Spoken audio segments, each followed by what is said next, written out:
sun shiga. Yar uwa ki saurara hadisi na Imam al-Bukhari rahmatullahi alaihi wanda ya rubuta a cikin kitabun nikah. Nasiha ne zuwa gare ki, zuwa gare ni, zuwa ga iyayenmu mata gaba daya. Hafizahunallahu azza wa jalla.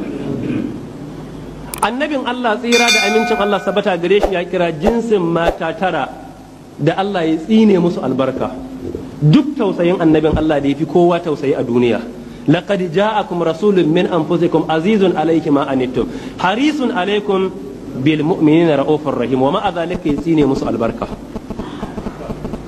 حديث ياتي وانا حديث يا كرا النبي يسينا وانا الله ني لعن الله الواشمة والمستوشمة والواصلة والمستوصلة والنامسة والمتنمسة والواشرة والمستوشرة والمغيرات للحسن لخلق الله عز وجل. wannan nau'i tara dukkaninsu Allah ya tsine musu albarka. Dole ki karkada kunnen ki uwa musulma ki saurara. In kina ciki ki fita da gaggawa saboda baki san yaushe zaki mutu ba. In ba kya ciki la budda an taj'ali hijaban bainaki wa bain ma'asiyati Allah azza wa jalla fi mithli hadhihi al-ashya al-qabiha. Na farko Allah ya tsine wa alwashima, mace da ke yin irin wani zane da mata ke yi, a rika sa a ɗanyi wani ado a fiska, a rika saka wani abu ko baki-baki a ciki, wanda take alwashima mai sana'ar yin, wal mustaushima da wanda aka mata, wal wasila da wanda aikin da shine attachment na gashi, ba ta da aiki sana'ar shine attachment na gashi. Yanzu akwai wanda ake sabon yayi da ulu ake yi. Allah ya yi da gashi kaɗan sai ta ce wai sai ya yi yawa. To wanda sana'ar ta ƙara gashi ne Allah ya tsine mata albarka. Na hudu kuma sai ya ce da wacce aka mata ta ba da kanta a mata attachment ita ma mai matsayinta Allah ya tsine mata. Na biyar sai ya ce annamisa. Wacce ce annamisa? Wacce ce annamisa? Me kankara haƙorinta don ta yi wushirya. Annamisa wanda take kankare wata haƙora don yi mata wushirya. Wal mutanammisa wanda ake kankare mata haƙorin don a mata wushirya. Duk wannan iyaye mata da dama suna yi. Allah ya kare su. Na bakwai sai ya ce walwashira. Akwai shi ma wani abu da mata suke a jikin gashinsu. Shine alwashira. Da yawanci abin da ake kala-kala ne, amma yanzu shine rina gashi, a sa wa gashi. Wancan attachment ake magana, wannan kuma shine me rina gashi, dayin da ake yi. Wane kala ne ya halatta a yi? To a yi bahas biya kayi.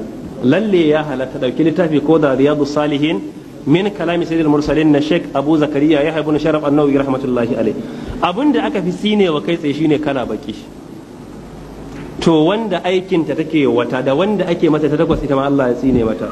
Sai na tara al-mughayyirat mai canjawa lil husni dan da ya kyau li khalqillah halittar Allah shine kamar mai bleaching.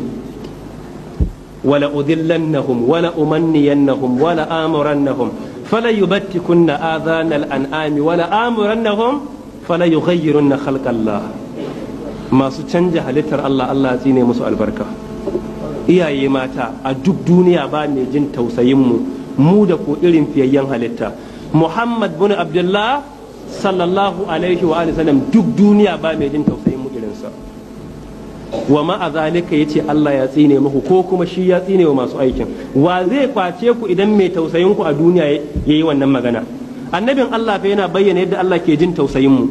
Hadisi a Bukhari yace mace ce za ta iya daukan dan da ta haifa ta jefa shi a wuta. Mata suka ce ya za a yi wannan faru a duniya? Mace ta jefa danta? Sai yace to yadda Allah yake jin tausayin ku ya fi yadda take jin tausayin danta. Duk da wannan aka ce Allah ya tsine wa matan albarka. Yau ka duba yadda mata da dama suke bleaching. Ga duk wanda ya san illan bleaching daga ya ga jikinsu ya san akwai. Wajibi ne iyayenmu mata su daina wannan. Daga cikin illolinsu wannan gaba na uku na hudu nasihar mu gare su iyaye mata shine zina.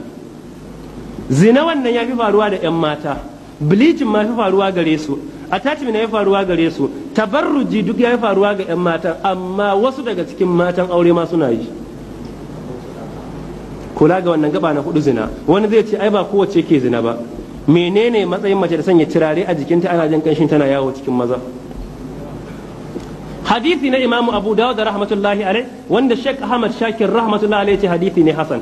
Innal mar'ata idza sabtarat wa kharajat wa sami'a an-nasu at-tayyiba wa hiya kaza wa kaza ya'ni wa hiya zaniya.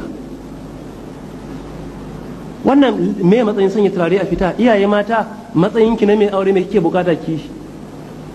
Bayan nan daga cikin abubuwan da ake nazina ake renawa akwai gaisawan maza da mata hannu da hannu, ya shi faruwa ga 'yan boko. Ita ubanta yana ganin ta tana jami'a bai damuwa da me take yi, sai ta mika wa namiji hannu su gaisa, uban na magani bai dame shi goni. Ka je ka ga wasu daga cikin mata, ba duka ba, wasu yadda suke rayuwa ko a secondary school yau a secondary fa ana gaisa maza da mata. Me matsayinsa a musulunci? Matar da ke gaisa da namijin da ba nata matsayin zina ne. Ga hadisi na Imam Abu Dawud rahmatullahi alaihi wanda Sheikh Muhammad Nasir rahmatullahi alaihi yace hadisi ne hasan cikin Sahihul Jami'. Annabi Allah na cewa al-aynan tazniyan wal rijlan tazniyan wal yadan tazniyan wal farj yazni. Ido biyu na zina, kallon abin da bai halatta ba. Hannaye biyu na zina bangaren a gaisa da wanda bai halatta a gaisa ba. Kafafe biyu na zina a je wajen sabon Allah da su. Sannan al'aura na zina. Shine zinar da aka sani a zahiri. Wajibi a nisanci wannan. Daga cikin musifar da nake nasiha zuwa ga iyaye mata na biyar shine ishu na hawa a taba. Muna magana akan hawa a taban mace ɗaya, yau fa ya wuce ɗaya. Ɗazun nan kafin ita ho, wallahu alama aqulu shahid. Akwai Aminu na Suleiman Muhammad, lecturer ne a nan ATBU Agri Economics Department. San da ya zo gida yake ga mun abun da ya gani ya tayar masa hankali. Mata ne fa sun kai 3 'ya'yan musulmai akan a taba ɗaya, har kan tanki mai a taban ya ɗauke su. Yau fa double ma 3 in 1 ake, ana 4 in 1. Matan musulmai aina nadhhab bi hadha?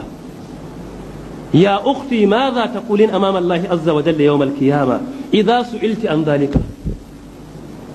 mai zaki ga wa Allah gobe kiyama akan wannan? Ga hadisi riwaya ta Imam Abu Dawud rahmatullahi alaihi, Sheikh Muhammad Nasir rahmatullahi alaihi ya ka hadisin a mujalladi na farko a silsila sahiha cewa hadisi ne hasan. Annabin Allah yake cewa da jikinka ya shafi jikin matar da ba taka ba, gara dinke kanka da kusa shi maka alkhairi gobe kiyama. A duniya amma dinki da kusa shi yafi alkhairi. Ke ma da jikin ke taba jikin mijin da ba naki ba, gara a miki dinki gobe kiyama da kusa a miki a duniya da ke game da Allah akan wannan.